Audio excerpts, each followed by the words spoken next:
સુરતના ડાયમંડ અને જ્વેલરીના 50 વેપારીના પૈસા ફ્રીઝ કરાયા છે. બેંકોએ 500 કરોડ ફ્રીઝ કર્યા છે. સાયબર ફ્રોડના નામે પોલીસની દર દિવાળીની હરકત સામે રોષ જોવા મળ્યો છે. સુરતના ડાયમંડ અને જ્વેલરીના 50 વેપારીના પૈસા ફ્રીઝ થયા છે. બેંકોએ 500 કરોડને ફ્રીઝ કર્યા છે. સાયબર ફ્રોડના નામે પોલીસ દર દિવાળીની હરકત સામે રોષ જોવા મળ્યો છે. ભૂતકાળમાં પણ આ જ રીતે ખાતા ફ્રીઝ થયા છે.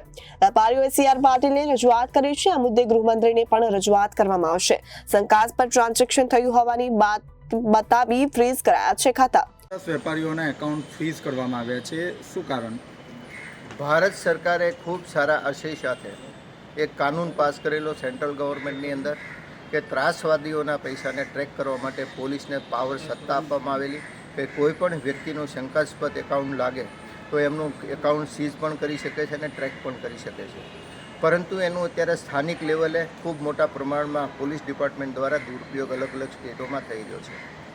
ગઈકાલે 50 કરતાં વધારે વેપારીઓના 3 સ્ટેટની અંદર 500 કરોડ કરતાં વધારે એમાઉન્ટ સીઝ કરવામાં આવ્યું છે. એમાં મુંબઈની અંદર, મહારાષ્ટ્રની અંદર એક જ પોલીસ સ્ટેશનની અંદર 29 લોકોના 300 કરોડ રૂપિયા સીઝ કરવામાં આવ્યા છે. આ એક લૂંટ ચલાવી રહ્યા છે પોલીસ ડિપાર્ટમેન્ટ દ્વારા. અને જે અમુક લોકો તો કાલે એવી પણ ઘટનાઓ સામે આવી છે કે જ્યારે અમે ભારતીય જનતા પાર્ટી ગુજરાતના અધ્યક્ષ એવા CR પાટીલ સાહેબ અને કેબિનેટ મંત્રીને રજૂઆત માટે ગયેલા ત્યારે આ પણ વાત વેપારીઓ કરી હતી કે અમુક તો આ રીતના માંગણીઓ કરવામાં આવે છે અને અમુક તો પૈસા આપીને પતાવટ પણ કરી અને પોતાના એકાઉન્ટ ચાલુ, કારણ કે પોતાના એકાઉન્ટની અંદર 2-3 કરોડ રૂપિયાની સીઝ થઈ જાય તો માણસ ક્યાં જાય? સામી દિવાળી આવા બધા પ્રોબ્લેમ અને એનો લાભ અત્યારે આ ડિપાર્ટમેન્ટ દ્વારા લઈ રહ્યો છે.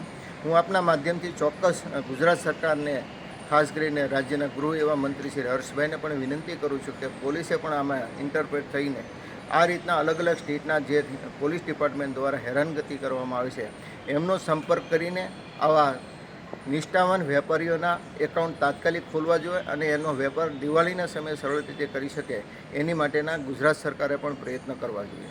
Bureau report Janadesh news, Surat.